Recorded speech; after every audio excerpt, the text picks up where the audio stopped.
Hello students, कैसे आप लोग। आई थिंक आप सब बहुत ही अच्छे होंगे। मैं हूं वैभव दुबे और यह है आपका प्यारा सा छोटा सा चैनल एमफी सेंटर। स्टूडेंट्स, हम लोग क्लास 12th फिजिक्स में कुमार मित्तल के बुक के जो ऑब्जेक्टिव क्वेश्चंस हैं उनको सॉल्व कर रहे हैं और अभी तक हम लोगों ने पहले अध्याय के क्वेश्चन नंबर 10 तक के ऑब्जेक्टिव क्वेश्चंस को सॉल्व कर लिया है। अगर आपने उस वीडियो को नहीं देखा है तो प्लेलिस्ट का लिंक आपको वीडियो के डिस्क्रिप्शन बॉक्स में मिल जाएगा, वहां पे जाकर के आप लोग उस वीडियो को देख लीजिएगा। 1 से लेकर के 10 तक के जो ऑब्जेक्टिव क्वेश्चंस है बहुत ही अच्छे क्वेश्चंस थे। हमने बहुत ही आसान तरीके से आपको उनमें बताया हुआ है। आप उस वीडियो को देख सकते हैं और सारे ऑब्जेक्टिव को सॉल्व कर सकते हैं। इस वीडियो में हमें 10 के आगे के क्वेश्चंस को सॉल्व करना है, जो ऑब्जेक्टिव है, जो बहुविकल्पी है कुमार मित्तल के बुक का। ये बात ध्यान दीजिएगा, ठीक है ना। तो चलिए क्वेश्चन नंबर 11 हम लोग देखते हैं क्या कर रहा है क्वेश्चन नंबर 11। नीचे आपको दिख भी रहा होगा क्वेश्चंस, ठीक है ना। करा है कि किसी वैद्युत रोधी माध्यम का परावैद्युतांक के हो सकता है। ध्यान से समझिएगा, ये सब क्वेश्चन छोटे छोटे हैं। करा है कि कोई वैद्युत रोधी माध्यम, सबसे पहले वैद्युत रोधी माध्यम क्या होता है आप सब जानते होंगे। वैद्युत रोधी मतलब वैद्युत का विरोध करने वाला माध्यम। ध्यान समझिएगा, वैद्युत रोधी माध्यम मतलब विद्युत का विरोध करने वाला माध्यम, यानी ऐसा माध्यम जिसमें वैद्युत धारा प्रवाहित नहीं हो सकती। अच्छा, वैद्युत रोधी माध्यम के लिए करा है कि जो परावैद्युतांक होता है, सब लोग जानते हैं जो परावैद्युतांक होता है उसको के से प्रदर्शित करते हैं।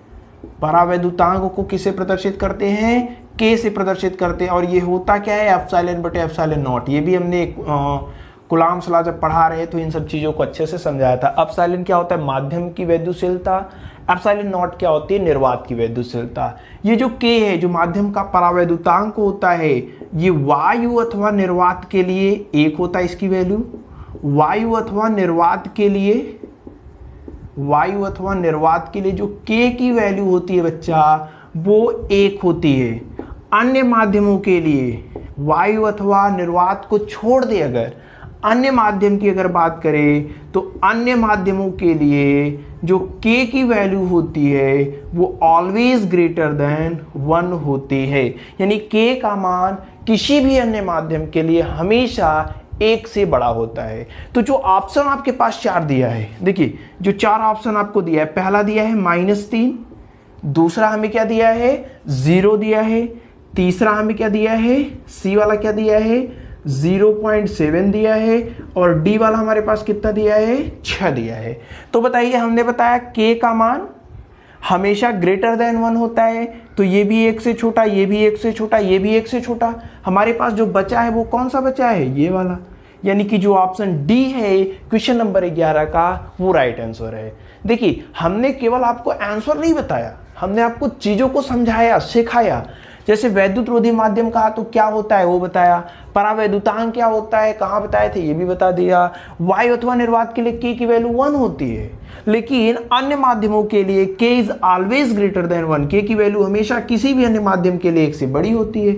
यहाँ पे 1 से बड़ी केवल एक वैल्यू दिखाई दे रही थी, तो वही वाला हमारे पास क्या होगा? सही क्वेश्चन होगा, आंसर होगा। चलिए, तो ये आप समझ गए होंगे, आई होप। सरल भी है, ठीक है ना। ऐसे ही आपको सारे क्वेश्चन समझाए जाएंगे, बस आप लोग वीडियो तक लास्ट तक बने रहिएगा। चलिए क्वेश्चन नंबर 12 देख लेते हैं क्या कह रहा है। कह रहा है कि वायु में रखे 2 धनावेशों के मध्य परावैद्युत पदार्थ, परावैद्युत पदार्थ जानते हैं ना, विद्युत धारा का जो विरोध करता हो, रख देने पर इनके बीच प्रतिकर्षण क्या बल क्या होगा? प्रतिकर्षण बल का जो मान होगा वो क्या होगा? समझिएगा, 2 आवेश हैं, दोनों धन आवेश हैं, ये भी प्लस क्यू है, ये प्लस क्यू है। अच्छा बताइए, दोनों आवेशों के बीच कैसा फोर्स कार्य करेगा? इन दोनों आवेशों के बीच कैसा फोर्स कार्य करेगा? प्रतिकर्षण। ये वाला आवेश इस वाले आवेश पे इस साइड बल लगाएगा, ये वाला आवेश इस वाले आवेश पर इस साइड बल लगाएगा। इतनी चीजें क्लियर है? हाँ। अब कह रहा है इसी के बीच में हमने एक परावैद्युत पदार्थ ला करके रख दिया, ये दोनों एक दूसरे पे बल लगा रहे हैं। समझिए, कल्पना करिए कि 2 आवेश हैं, दोनों एक दूसरे पर बल लगा रहे हैं। इसी बीच में हमने एक लकड़ी का गुटका या फिर कुछ भी रख दिया, परावैद्युत पदार्थ ला करके रख दिया। अब बताइए, इनके भी जो बल कार्य कर रहा था वो कम हो जाएगा कि ज्यादा हो जाएगा? जैसे ही लकड़ी रखेंगे जो बल कार्य कर रहा होगा वो क्या हो जाएगा? कम हो जाएगा। यानी जो बल कार्य कर रहा होगा, वैद्युत बल जो कार्य कर रहा होगा, उसका जो मान होगा वो घट जाएगा। ठीक है ना, क्या हो जाएगा, घट जाएगा, कम हो जाएगा, नहीं होगा। अरे लकड़ी रख दिया तो कहाँ बल उतना लग पाएगा, नहीं लग पाएगा ना। तो कौन सा आंसर सही होगा, देखिए 12 का जो बी वाला है वो वहां पे लिखा है घट जाएगा, तो 12 का बी वाला हमारे पास क्या होगा, सही होगा। ठीक है ना, इसमें कौन सा था, डी वाला सही था, तो नोट कर लीजिएगा। ठीक है ना। चलिए क्वेश्चन नंबर 13 करा है कि वैद्युत क्षेत्र की तीव्रता का मात्रक होता है। ये इंपॉर्टेंट क्वेश्चन है, बहुत बार एग्जाम में ये क्वेश्चन पूछा गया। जितने भी मात्रक हैं हम आपको यहाँ पे बता देते हैं। सबसे पहले वैद्युत क्षेत्र की तीव्रता क्या होती है, वैद्युत क्षेत्र की तीव्रता को ई से प्रदर्शित करते हैं। ई बराबर होता है एफ के बटे क्यू। ई बराबर क्या होता है, एफ के बटे क्यू। जो मात्रक होता है वैद्युत क्षेत्र की तीव्रता का, वो देखिए क्या होता है। अगर E का मात्रक लिखे तो F का मात्रक बटे Q का मात्रक, यानी एक मात्रक हमें मिल जाएगा न्यूटन प्रति कूलाम, न्यूटन प्रति कूलाम मिल जाएगा। समझिएगा, ये पहला मात्रक है। दूसरा जो मात्रक है वो और क्या हो सकता है, इसका जो दूसरा मात्रक होता है वो वोल्ट पर मीटर होता है, वोल्ट पर मीटर। वैद्युत क्षेत्र की तीव्रता का जो दूसरा मात्रक है वो क्या होता है, वोल्ट पर मीटर होता है। अच्छा, तीसरा मात्रक क्या होता है, देखिए वोल्ट पर मीटर यानी V बटे एल है, ध्यान समझिएगा। अब V को क्या लिख सकते हैं, W बटे Q, तो W बटे Q इंटू एल, यानी कि W का मात्रक कार्य का मात्रक क्या है, जूल प्रति, यहाँ पे कुलाम और हमारे पास क्या हो जाएगा, मीटर। ये भी मात्रक हो सकता है। तो ये 3 मात्रक आपको याद रख करके रखने हैं, एग्जाम में इन्हीं 3 मात्रकों को पूछता भी है। ठीक है ना। ये किसके मात्रक हैं, ई के, वैद्युत क्षेत्र की तीव्रता के। वैद्युत क्षेत्र की तीव्रता क्या होती है, एफ बटे क्यू। ठीक है ना। मात्रक क्या है, न्यूटन प्रति कूलाम है, वोल्ट पर मीटर है, जूल प्रति कूलाम मीटर है। तो इसमें से जो भी आपको कहेगा 13 नंबर क्वेश्चन में हम लोग आसानी से कर लेंगे। ठीक है ना। देखिए 13 नंबर क्वेश्चंस में क्या कहा है, वैद्युत क्षेत्र की तीव्रता का मात्रक क्या है, न्यूटन प्रति कूलाम। पहला जो ऑप्शन दिया है, पहला ऑप्शन नंबर ए, उसमें हमें ये वाला मात्रक देखने को मिल रहा है, न्यूटन प्रति कूलाम। तो ये देखिए आपका क्या हो जाएगा, इंपॉर्टेंट क्वेश्चन है, कई बार एग्जाम में पूछा भी गया है, 17, 16, 15, 13, 11 आप देख सकते हैं। इंपॉर्टेंट क्वेश्चन है, मात्रक वाले क्वेश्चन 1 नंबर पे जरूर पूछे जाते हैं, ये ध्यान दीजिएगा। ठीक है ना। चलिए इसके बाद हमारे पास क्वेश्चन नंबर क्या है, 14 है। क्वेश्चन नंबर 14 क्या कर रहा है, ध्यान से देखिए।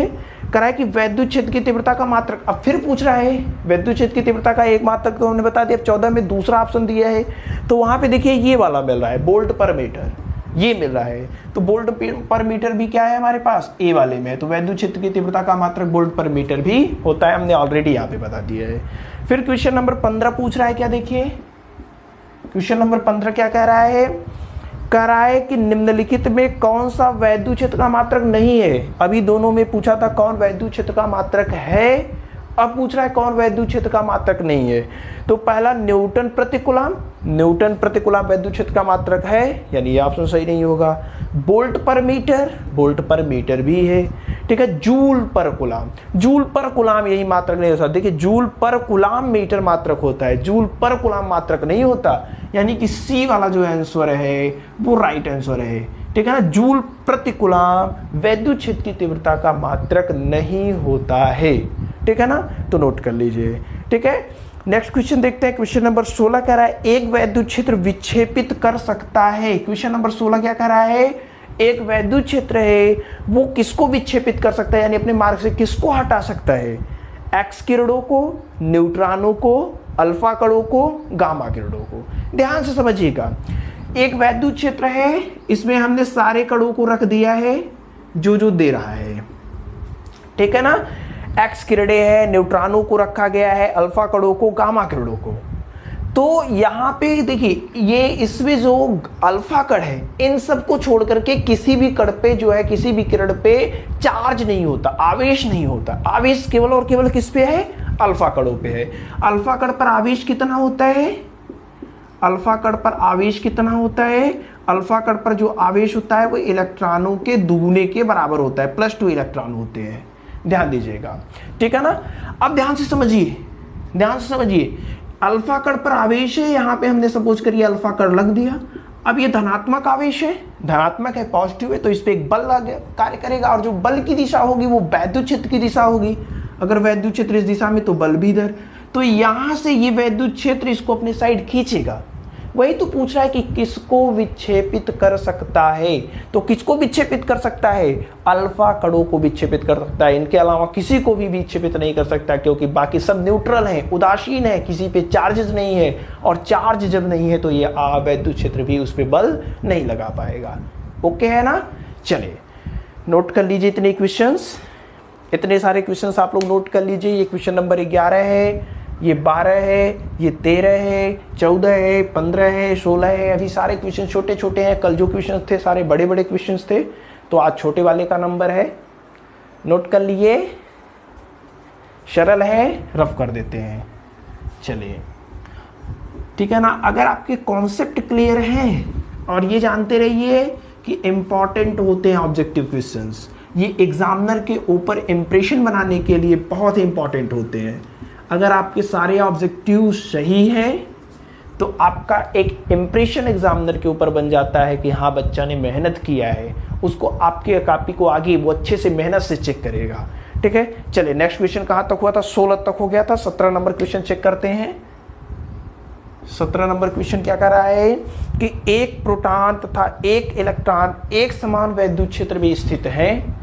एक समान वैद्युत क्षेत्र है, समझिएगा, एक समान वैद्युत क्षेत्र है, और यहाँ पे सपोज करते हैं एक प्रोटॉन रखा हुआ है और यहाँ पे एक इलेक्ट्रॉन रखा हुआ है। तो कह रहा है अच्छा उस पर कितना बल कार्य करेगा। इस प्रोटॉन पर जो बल कार्य करेगा F इज इक्वल टू क्या, QE, लेकिन प्रोटॉन पॉजिटिव होता है तो बल का जो मान आएगा वो पॉजिटिव आएगा। इलेक्ट्रॉन पर नेगेटिव चार्ज पर जो बल कार्य करता है वो वैद्युत क्षेत्र की दिशा के ठीक विपरीत, यानी बल इस साइड, और जो बल कार्य करेगा वो -QE कार्य करेगा। तो ऑप्शन कौन कौन सही है वो चेक करिएगा। कह रहा है कि उन पर लगने वाले वैद्युत बल बराबर होंगे। पहला ऑप्शन कह रहा है कि वैद्युत बल बराबर होंगे, तो बताइए वैद्युत बल बराबर होंगे, नहीं बराबर होंगे, क्योंकि बराबर होंगे, पहला ऑप्शन नहीं कह रहा है बराबर होंगे। तो क्या वैद्युत बल बराबर होंगे, नहीं, क्यों, क्योंकि एक पॉजिटिव आ रहा है दूसरा नेगेटिव आ रहा है, तो पॉजिटिव नेगेटिव आपस में कभी बराबर नहीं हो सकते हैं। ठीक है ना। दूसरा ऑप्शन क्या कर रहा है, बलों के परिमाण बराबर होंगे, ये राइट आंसर है। बलों के परिमाण बराबर होंगे, क्यों बराबर होंगे अभी हम आपको समझाते हैं। परिमाण बराबर होंगे, ये हमारा बी वाला जो आंसर है वो राइट आंसर है। क्यों, देखिए कहा है एक समान वैद्युत क्षेत्र, यानी देखिए दोनों बल हमारे पास हैं। सपोज करते हैं ये F1 है, ये F2 है। F1 की वैल्यू हमारे पास क्या है, QE है प्लस में, अगर इसका परिमाण लेंगे तो पॉजिटिव आएगा QE। F2 की वैल्यू हमारे पास क्या है, -QE, अगर इसका परिमाण लेंगे तो क्या आएगा, मैग्नीट्यूड की बात करेंगे तो QE आएगा। अब देखिए इलेक्ट्रॉन और प्रोटॉन पे दोनों पे आवेश क्या होते हैं, समान होते हैं। प्रोटॉन पे प्लस आवेश होता है और इलेक्ट्रॉन पे माइनस आवेश होता है, लेकिन आवेश का जो मान है वो दोनों पे तो इक्वल होता है। ठीक है ना। तो प्रोटॉन और इलेक्ट्रॉन दोनों पे आवेश सेम, यानी कि दोनों के लिए Q का जो मान है वो सेम, बस इस पे प्लस इस पे माइनस, लेकिन हमने मैग्नीट्यूड लिया है, परिमाण लिया है, तो दोनों सेम हो गए। ई कहा है एक समान वैद्युत क्षेत्र, यानी ये क्या है और ये दोनों एक क्या है, इक्वल है। ये इसके इक्वल, ये इसके इक्वल, यानी ये पूरा इस पूरे वाले के इक्वल हो जाएगा, यानी F1 F2 के बराबर हो जाएगा। F1 F2 क्या हो जाएगा, इक्वल हो जाएगा, यानी कि बलों का जो परिमाण है वो क्या है, इक्वल है। ये हमारा क्या हो जाएगा, राइट आंसर हो जाएगा। ठीक है ना। सरल था, समझ पाए कि नहीं पाए, हमने आपको अच्छे समझाने का प्रयास किया है ये सवाल। ठीक है ना, आई होप आप समझ गए होंगे। कहा है एक अल्फा कण 15 × 10⁴ न्यूटन प्रति कूलम के वैद्युत क्षेत्र में स्थित है, उस पर लगने वाले बल का मान बताइए। देखिए 18 नंबर कहा कि अल्फा कण है, तो अल्फा कण पर आवेश कितना होता है बच्चा, अल्फा कण पर जो आवेश होता है वो +2 इलेक्ट्रॉन होता है। ठीक है ना। इलेक्ट्रॉन पर आवेश कितना होता है, 1.6 × 10⁻⁻19 कूलम होता है। ठीक है ना।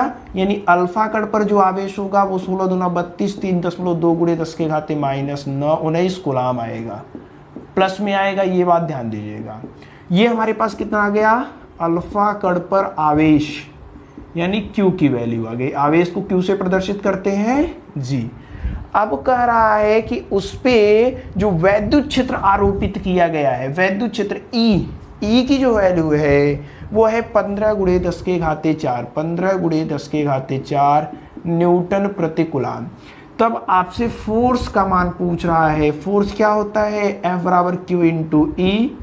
Q की वैल्यू हमारे पास है 3.2 गुणे 10 के घाते -19। E की वैल्यू है 15 गुणे 10 के घाते 4। ठीक है ना?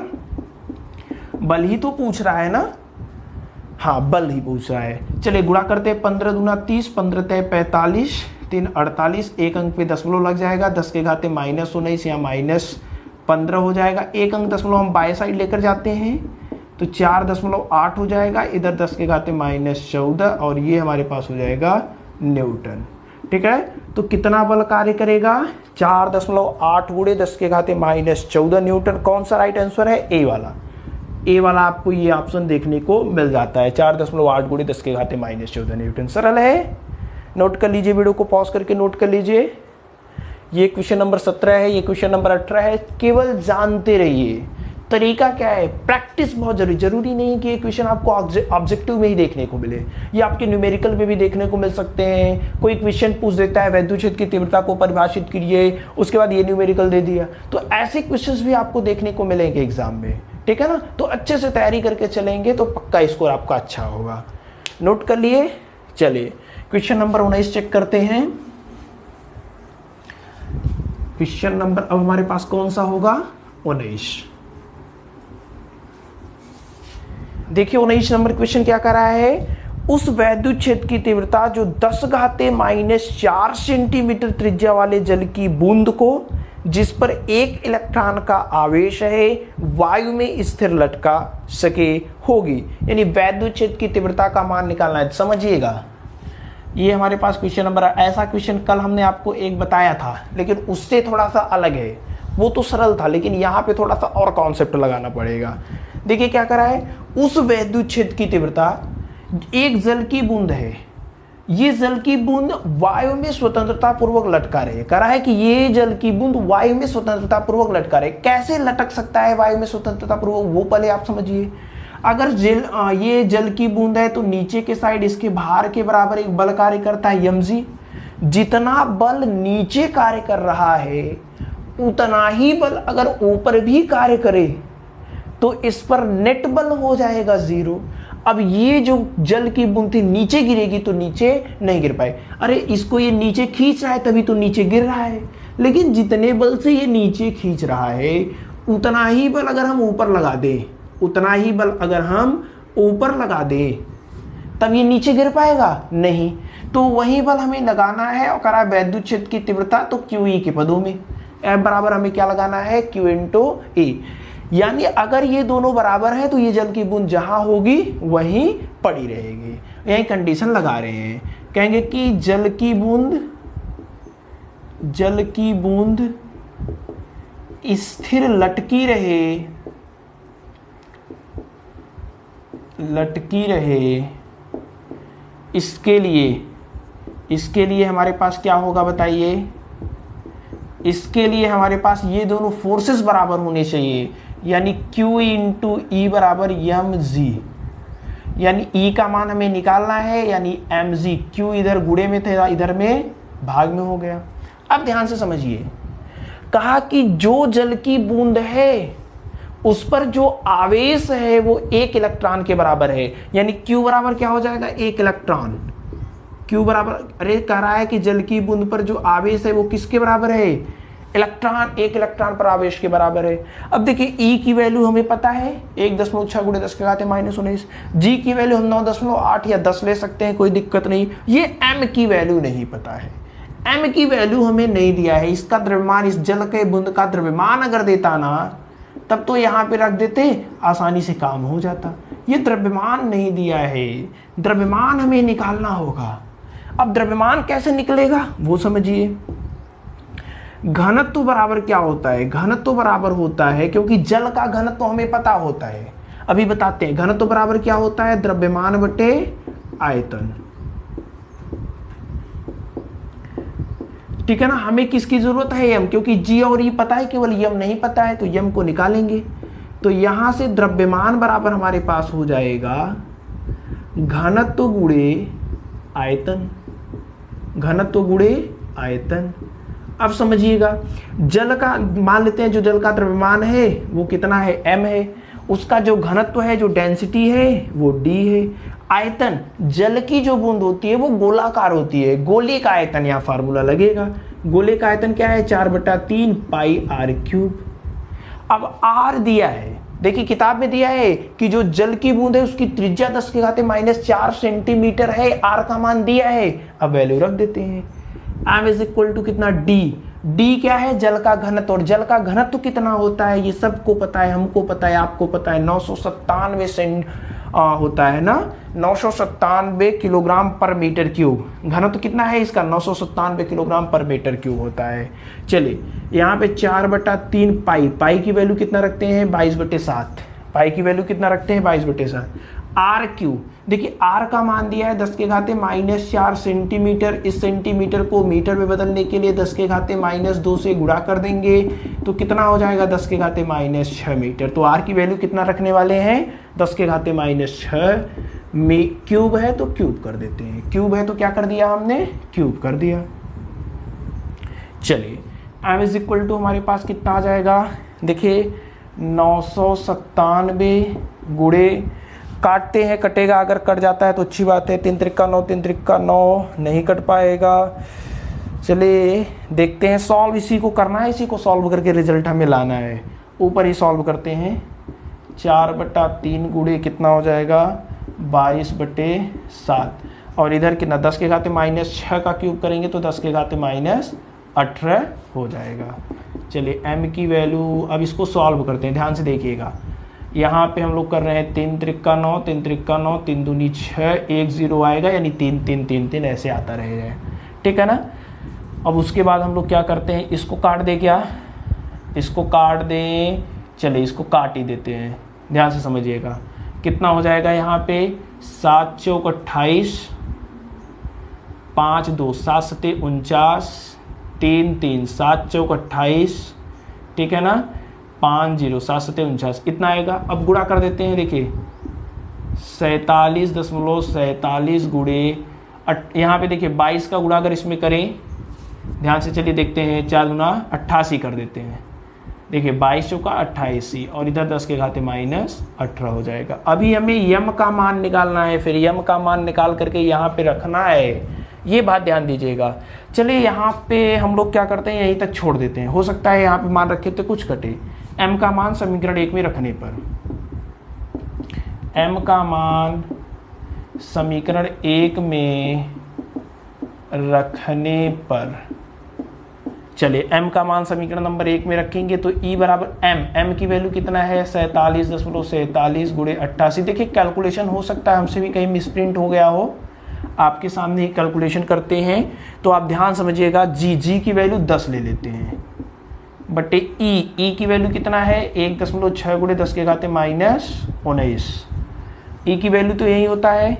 ई की वैल्यू चलिए देखते हैं कितना हो जाएगा, ध्यान से समझिएगा, 47.47 गुणे 88, और इधर देखिए 10⁻⁻18, 1 -17, ये -19 ऊपर जाएगा तो +19, नीचे क्या बचेगा, 1.6 बचेगा, ठीक है ना। अगर इस दशमलव को हटाना हो तो 0 कर देते हैं, बढ़ा सकते हैं, ये दशमलव इस दशमलव से क्या हो जाएगा, कैंसिल हो जाएगा, यानी 160 बटे कितना हो जाएगा, 88 हो जाएगा। ई की वैल्यू हमारे पास कितना आ गया, 47 गुणे 88 बटे 160, 88 बटे कितना, 160। इसको काट देते हैं तो इधर 44 हो जाएगा, इधर 80 हो जाएगा, इधर 22 हो जाएगा, इधर 40 हो जाएगा, इधर 11 हो जाएगा, इधर 20 हो जाएगा, ठीक है ना। चलिए, और इधर क्या बचा है, 10⁻⁻, देखिए कितना हो जाएगा, सॉरी +2 हो जाएगा। कैलकुलेशन में थोड़ा सा आपको समय लग सकता है, कैलकुलेशन आप अपने मन से भी कर सकते हैं। ध्यान से देखिए कैसे कर रहे हैं। अब 20 का भाग इसमें दे रहे हैं तो 20 का भाग इसमें दीजिए तो 20 दूना 40 हो जाएगा, 7 4 74, यानी 20 3 60 हो जाएगा, ठीक है ना। कितना बचा, 14 147, यानी कि 7 बार जाएगा 140, फिर 7 0 यानी 70, 70 यानी कि 3 बार जाएगा, फिर 5 कितना इधर बचा है 11 गुणे 10 के घाते 2 हो जाएगा। ई की जो वैल्यू होगी गुणा करेंगे 11 पचे 55, 11 3 या 33, 33 5 38, 11 7 77, 77 3 कितना हो जाएगा 80, 11 3 या 33, 8 41, 11 दूना 22, 22 4 कितना हो जाएगा 26। ठीक है, 2 अंक पे दशमलव लगा देते हैं। इधर 10 के घाते कितना है 2 है, 2 अंक दशमलव और इधर लेकर आते हैं 3 अंक, 3 अंक पे इधर लेकर आते हैं तो 6 1 हो जाएगा और 10 के घाते 5 न्यूटन प्रति कूलम। ये वैद्युत क्षेत्र की तीव्रता का मान है 2.6 गुणे 10 के घाते 5। देखिए यहाँ पे कौन सा 10 के घाते 5 वाला देखिए कहाँ पे है, 10 के घाते 5 वाला आपको सी वाला ऑप्शन देखिए सही मिल रहा है, 2.61 आया है, वहाँ पे 6.2 दिया है, तो घात तो मिल रहा है ना, घात मिल रहा है तो 10 के घाते 5 यानी सी वाला जो ऑप्शन है वो सही है। ये बढ़िया क्वेश्चन है क्योंकि यहाँ पे द्रव्यमान नहीं दिया था, द्रव्यमान हमें निकालना था। इसके पहले जो कल वाली वीडियो में वहां पे द्रव्यमान ऑलरेडी दे दिया था तो हमारे लिए इजी था। ठीक है ना, तो यहाँ जल की बूंद थी, यहाँ से हमने क्या निकाल लिया द्रव्यमान निकाल लिया। ये पूरा हमारे पास क्या है प्रोसेस है वैद्युत क्षेत्र की तीव्रता निकालने का। नोट करिएगा, अच्छा क्वेश्चन है, वीडियो को पॉज करके नोट कर लीजिए। क्वेश्चन नंबर 18 को वीडियो पॉज करके नोट कर लीजिए। चले नेक्स्ट क्वेश्चन करेंगे अब हम लोग, क्वेश्चन नंबर 19। सारे क्वेश्चन सरल हैं और एक से रिलेटेड है। अगर शुरू से वीडियो देखेंगे तो ऐसा लगेगा कि यार ये तो क्वेश्चन कहीं किया हुआ है, और आराम से कॉपी लेकर के घर पे बैठेंगे, टाइम मिलेगा तो कर जाएंगे क्वेश्चंस। चलिए देखते हैं नेक्स्ट क्वेश्चन। क्वेश्चन नंबर हमारे पास कौन सा है 19 है, नहीं 19 तो हो गया, 19 हो गया। 20 दूरी r पर स्थित दो बिंदु आवेश प्लस q तथा माइनस q के बीच एक बल F है। यदि एक आवेश स्थिर है, दूसरा उसके चारों ओर r त्रिज्या के एक वृत्त में चक्कर काटे तो कार्य होगा। देखिए क्या कह रहा है 20 नंबर क्वेश्चन कह रहा है एक बल यहाँ पे F है, सॉरी एक आवेश यहाँ पे माइनस q है, दूसरा आवेश यहाँ पे प्लस q है। इनके बीच जो फोर्स कार्य कर रहा है, अट्रैक्शन फोर्स कार्य करेगा, आकर्षण, तो जो फोर्स कार्य कर रहा है वो F है। अब कह रहा है कि एक स्थिर है, मान लेते ये स्थिर है, लेकिन ये अब इसके चारों ओर ऐसे चक्कर लगा रहा है, ठीक है ना, चक्कर लगा रहा है। तब कह रहा है इसके पहले इसके बीच कितना फोर्स कार्य कर रहा था F। जब ये इसके चारों ओर चक्कर लगा रहा है तब कितना कार्य होगा, कार्य पूछ रहा है। ध्यान से समझिएगा, कार्य बराबर होता क्या है, कार्य बराबर होता है बल गुणे विस्थापन, और विस्थापन क्या होता है ये आपको समझना है। विस्थापन यानी कि पहले जैसे सपोज करिए वस्तु यहां से यहां गया, यहां से यहां गया, यहां से यहां गया, यहां से यहां फिर पुनः आ गया, ऐसे गया। सपोज करते ये 5 मीटर है, ये 2 मीटर है, ये 5 मीटर, तो उसने कुल दूरी कितनी तय की, कुल दूरी कितनी गई 5 2 7 7 14 मीटर हो जाएगा अगर मीटर में लेंगे तो, ठीक है ना। लेकिन विस्थापन प्रारंभिक, अंतिम और प्रारंभिक स्थितियों के बीच की न्यूनतम दूरी, शुरू यहां से किया अंत भी यहीं पे हुआ, तो अंतिम न्यूनतम दूरी प्रारंभिक और अंतिम के बीच की न्यूनतम दूरी कितना है 0 है, ठीक है ना। तो यहाँ विस्थापन 0 हो गया क्योंकि जहां से स्टार्ट किया वहीं पहुंच गया, वही यहाँ पे विस्थापन, यहाँ अब एक चक्कर अगर पूरा करेगा तो जहां से स्टार्ट किया फिर वहीं पहुंच जाएगा, विस्थापन 0 हो जाएगा। लेकिन बल कितना था F था, तो कार्य बराबर कितना हो जाएगा 0, तो W का मान कितना आएगा 0। ऐसा मत कहिएगा उसने 2 पाई r विस्थापन तय किया अपने परिधि के बराबर, नो। विस्थापन क्या होता है अंतिम और प्रारंभिक स्थितियों के बीच की न्यूनतम दूरी। तो यहाँ जहां से स्टार्ट किया वहीं पहुंच गया, तो कहाँ वो दूरी तय कर पाया, नहीं कर पाया। दूरी तो तय किया लेकिन विस्थापन नहीं तय कर पाया, ठीक है। तो कार्य 0 है, कौन सा ऑप्शन सही है 20 का डी वाला, 20 का डी वाला ऑप्शन हमारे पास क्या है सही है। नोट कर लीजिएगा। 21 नंबर क्वेश्चन क्या कर रहा है वो देखते हैं।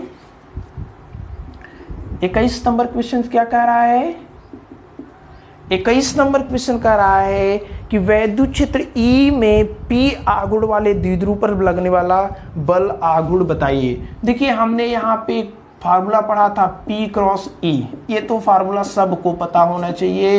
ये कहाँ पे पढ़ा था बताइए, ये हमने पढ़ा था एक समान वैद्युत क्षेत्र में वैद्युत द्विध्रुव पर लगने वाला बलयुग्म आघूर्ण, वहां पे हमने इस पूरे फार्मूले को प्रूफ कराया था। टाउ बराबर क्या होता है vector P cross E, P क्या होता है P क्या होता है, द्विध्रुव आघूर्ण, E क्या होता है, वैद्युत क्षेत्र। तो इससे ऑप्शन कौन सा दिख रहा है, B वाला। तो 21 का जो B है वो सही हो जाएगा, ठीक है ना। ये हमने पूरा प्रूफ कराया हुआ है, नोट करिएगा, इसको प्रूफ कराया हुआ है। चलिए 22 नंबर क्वेश्चन देखते हैं। 22 नंबर क्वेश्चन करा है कि वैद्युत द्विध्रुव का आघूर्ण। देखिए वैद्युत द्विध्रुव आघूर्ण क्या होता है, वैद्युत द्विध्रुव आघूर्ण ये P, वैद्युत द्विध्रुव आघूर्ण करा है कि वैद्युत द्विध्रुव आघूर्ण जो है एक वेक्टर होता है, जिस ये वेक्टर है, जाहिर सी बात है ऊपर वेक्टर लगा है तो वेक्टर है, जिसकी दिशा, इसकी दिशा क्या होती है ये हमें निकालना है। तो वैद्युत द्विध्रुव आघूर्ण को P से प्रदर्शित करते हैं, P बराबर होता है Q इंटू 2L, और इसकी जो दिशा होती है माइनस Q से प्लस Q आवेश की ओर होती है। वैद्युत द्विध्रुव आघूर्ण की जो दिशा होती है माइनस Q से प्लस Q आवेश की ओर होती है। ये बात आप जानते रहिए कि वैद्युत द्विध्रुव आघूर्ण को P से प्रदर्शित करते हैं, P बराबर Q इंटू 2L होता है, इसकी जो दिशा होती है वो माइनस Q से प्लस Q आवेश की ओर होती है। तो ये क्वेश्चन नंबर 22 है। कौन सा आंसर सही होगा 22 में? 22 में देखिए ऋण से धन आवेश की ओर, डी वाला ऑप्शन, डी वाला ऑप्शन यहाँ पे दिया हुआ है, तो डी वाला ऑप्शन हमारे पास क्या है, राइट है। 23 नंबर क्वेश्चन करा है कि 5 कूलाम आवेश के दो बराबर तथा विपरीत आवेशों के बीच की दूरी 5 सेंटीमीटर है, वैद्युत द्विध्रुव आघूर्ण बताइए। अरे वैद्युत द्विध्रुव आघूर्ण निकालने का तरीका मैंने बताया, फार्मूला क्या होता है, Q इंटू 2L होता है। अब वैद्युत द्विध्रुव आघूर्ण निकालना है, Q का मान कितना दिया है, 5 कूलाम आवेश, तो 5 कूलाम आवेश 2L उनके बीच की दूरी होती है, दूरी यहाँ क्या दिया है 5 सेंटीमीटर, बट सेंटीमीटर को किस पे चेंज करना पड़ेगा, मीटर में। तो Q का मान दिया है 5 और दूरी का मान 5 सेंटीमीटर, सेंटीमीटर को मीटर बदलने के लिए 10 के घाते -2 से गुणा, 5 × 25 गुणे 10 के घाते -2 कूलाम मीटर हो जाएगा, ठीक है ना। P की वैल्यू कितना हो जाएगा, वैद्युत द्विध्रुव आघूर्ण P बराबर 25 गुणे 10 के घाते -2 सेंटीमीटर, ठीक है ना। तो कौन सा ऑप्शन सही है, ऑप्शन नंबर ए सही है। ऑप्शन नंबर कौन सा सही है, ए सही है, ठीक है। नेक्स्ट क्वेश्चन करते हैं, क्वेश्चन नंबर 24 करा है कि 2 माइक्रो कूलाम के दो बराबर तथा विपरीत आवेशों के बीच की दूरी 3 सेंटीमीटर है, द्विध्रुव आघूर्ण बताइए। देखिए 24 नंबर का जो क्वेश्चन है कितना सरल है, यही सेम है। करा है कि द्विध्रुव आघूर्ण बताना है, द्विध्रुव आघूर्ण बताना है, P इज इक्वल टू क्या होता है, Q इंटू 2L। अब ध्यान से समझिए Q का मान कितना दिया है, करा है कि 2 माइक्रो कूलाम दिया है, इसको कूलाम में बदलना पड़ेगा बच्चा। 2 माइक्रो कूलाम, 1 माइक्रो कूलाम में 10 के घाते -6 कूलाम, 2 दिया था माइक्रो कूलाम को कूलाम में बदलने के लिए 10 के घाते -6 से गुणा कर दिया। फिर कह रहा है कि 3 सेंटीमीटर की दूरी पर 2L, दोनों आवेशों के बीच की दूरी 3 सेंटीमीटर है, मीटर में बदलने के लिए 10 के घाते -2 से गुणा कर दिया। P बराबर 3 दूनी 6, 10 के घाते -8 कूलाम पर मीटर, ठीक है ना। ये हो जाएगा हमारा 6 गुणे 10 के घाते -8 coulomb metre. Option number B सही है। बताइए कितने सरल क्वेश्चन अब आपको मिल रहे हैं, आज तो सभी सरल क्वेश्चन ही हैं। करा 25 नंबर क्वेश्चन समझिएगा, निम्नलिखित में से कौन सी राशि व्युत्क्रम वर्ग नियम का पालन नहीं करती है। 25 नंबर वाला क्वेश्चन करा है कि कौन सी ऐसी क्वांटिटी है जो आगे आपको 4 ऑप्शन दिया है, उसमें व्युत्क्रम वर्ग मतलब बटे के रूप में होना चाहिए और वर्ग होना चाहिए। सपोज जैसे कि कोई भी क्वांटिटी है, जैसे फोर्स कोई हम ले रहे हैं तो r का स्क्वायर हो जाए, तो ऐसा अगर कौन सी क्वांटिटी है जो इस नियम का पालन नहीं, फोर्स नहीं दिया हो सकता है वहां पे और कुछ दे दिया हो, डेंसिटी दे दिया हो, विभव दे दिया हो, कुछ भी दे सकता है, ठीक है। तो कौन सा एक, मतलब किस वाले के बटे में r² नहीं होता है, यही पूछ रहा है। किस वाले के बटे में r² नहीं होता है, यही पूछ रहा है। तो एक बिंदु आवेश के कारण वैद्युत क्षेत्र की तीव्रता, इसमें तो होता है, जाहिर सी बात है। किसी भी बिंदु आवेश के कारण वैद्युत क्षेत्र की तीव्रता का जो फार्मूला होता है वो कितना होता है, वो होता है 1/4 pi epsilon not into Q के बटे r²। तो यहाँ बटे में r² है, यानी ये ऑप्शन सही नहीं होगा, ठीक है। बटे में r² नहीं होना चाहिए। करा एक वैद्युत द्विध्रुव के कारण दूरस्थ बिंदु पर वैद्युत क्षेत्र की तीव्रता, ये वाला ऑप्शन राइट ऑप्शन है। एक वैद्युत द्विध्रुव के कारण दूरस्थ बिंदु पर वैद्युत क्षेत्र की तीव्रता का जो मान होता है वो कितना होता है, वो होता है, देखिए दूसरे वाले का जो मान होता है वैद्युत क्षेत्र की तीव्रता 1/4πε0। देखिए जो मान होता है वो कितना होता है, P/R³ अंडर रूट में 1 + 3 cos स्क्वायर थीटा। तो यहाँ में बट्टे पे कितना आ गया है, R³ आ गया है। तो इसलिए ये वाला ऑप्शन हमारे पास क्या हो जाएगा, सही। बट्टे में हमें R² चाहिए, लेकिन यहाँ बट्टे में क्या आ रहा है, R³ आ रहा है, यानी ये वाला ऑप्शन हमारे पास क्या है, सही है। नोट कर लीजिए, ठीक है ना। ये हमने प्रूफ कराया आपको, किसी भी वैद्युत द्विध्रुव के कारण किसी भी बिंदु पर वैद्युत क्षेत्र की तीव्रता का मान कैसे निकाला जाता है, पूरा का पूरा हमने 1 घंटा 1.5 घंटा का वीडियो था। अच्छी स्थिति, निरक्षी स्थिति, किसी भी बिंदु पर वैद्युत क्षेत्र की तीव्रता का मान निकालना सिखाया था, तो यही मान आएगा। नोट कर लीजिए।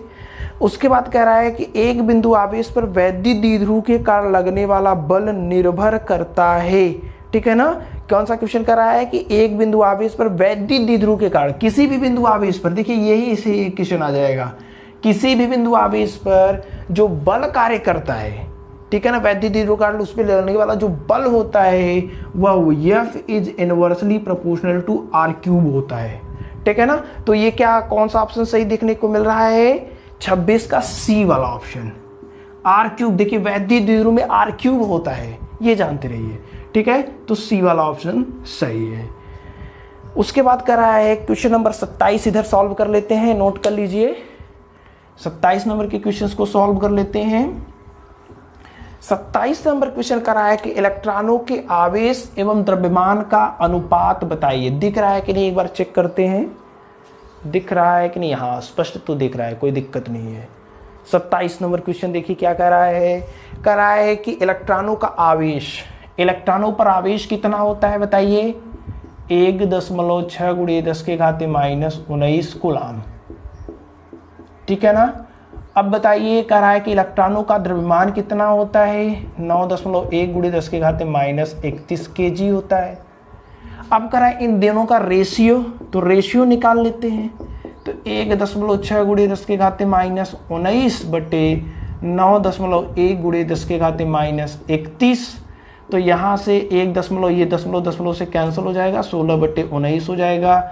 इधर 10⁻⁻19 है, इधर 10⁻⁻31 ऊपर चला जाएगा तो +31 हो जाएगा।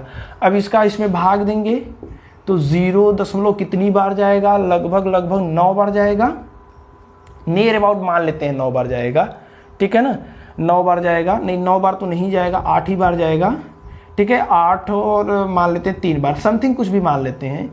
आप भाग देकर के चेक करिएगा, यहाँ पे कितना आएगा, 10⁻12 आएगा।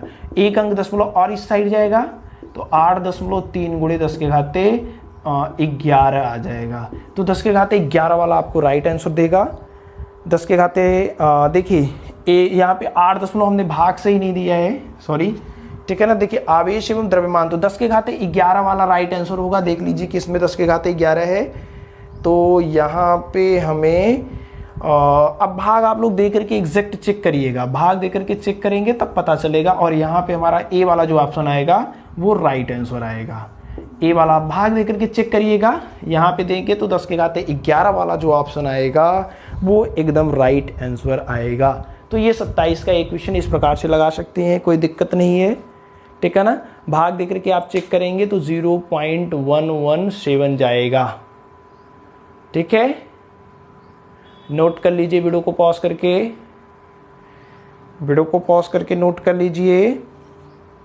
चलिए, तो आई होप आज की जो वीडियो है, जितने भी क्वेश्चंस आपको बताए गए हैं ऑब्जेक्टिव के, वो सब समझ में आ गए होंगे। फिर भी अगर कोई डाउट्स है, कोई क्वेश्चन ना समझ में आया हो तो आप कमेंट कर सकते हैं, या फिर आप हमें इंस्टाग्राम पे फॉलो भी कर सकते हैं। वहाँ पे अपने आप क्वेश्चन भेजिएगा तो हम आपको ज़रूर वहाँ पे सॉल्व करके भेजेंगे आपको, ठीक है। तो आई होप ये वीडियो आपके लिए हेल्पफुल होगी। अगर हेल्पफुल हो तो इस वीडियो को लाइक और शेयर जरूर करिएगा। आपसे मिलेंगे नेक्स्ट वीडियो में, चैप्टर नंबर 2 को स्टार्ट करेंगे, जहां पे हम सारे क्वेश्चन, सारे थियरी, सारे ऑब्जेक्टिव क्वेश्चंस को 1 बाय 1 करके सॉल्व कराएंगे। तो मिलेंगे आपसे नेक्स्ट वीडियो में, तब तक बेस्ट ऑफ लक।